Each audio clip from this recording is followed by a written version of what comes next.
Hello everyone, hello everything, and hello world. Andito na naman si OA, mag-vlog na naman.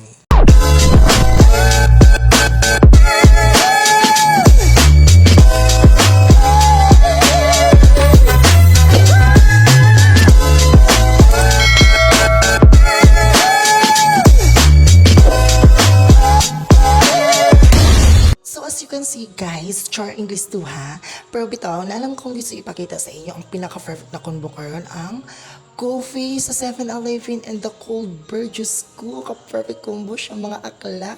I-try mo din yan para marami na tayong tanga. Bitaw, gusto ko lang talaga i-share sa inyong lahat na bakit kaya ang hirap mag-ipon? May trabaho ka naman. E paano kasi? Puro ka gasto, puro ka gala, puro ka hangout with friends. Paano ka makapag-ipon nun? Tignan mo naman. Hindi mo pinapalaya yung mga D-off mo. Lagi ka nag-iinom best. Paano ka makapag-ipon yan? Charot lang. Bitaw no, kalisod pa mong gadito lang mag-ipon karon lalo na pag ang imong sauki sakto-sakto ra sa pamilya, Diyos ko. Unta na, Lord, tagan ako ni og foreigner, Lord, para to solve my poverty. Charot.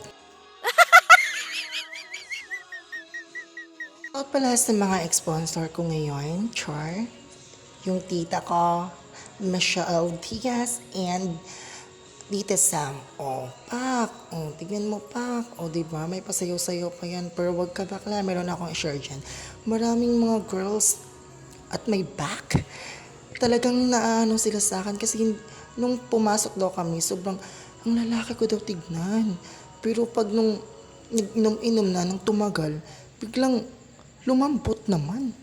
Nilinaw ko naman sa kanila. Sabi ko naman sa kanila, Bina, lalaki naman talaga ako, pero lalaki akong tumutuwad. Charot. Kakabalik ko lang pala sa Pampanga, guys, kaya ganyan mag-react ang person. Sobrang na-miss ko kasi yung mga gandang banding, kaya guys, huwag nyo na akong pigilan dito. Kasi masaya ako dito, guys. Kaya, yun. Todo na to, char. Balik ako, guys. So dahil nagutom yung mga palahubog, nag-order sila ng mami with egg. Shoutout pala si mami na yun ha. Masarap naman siya, oo. Pero, nasobraan ng asin.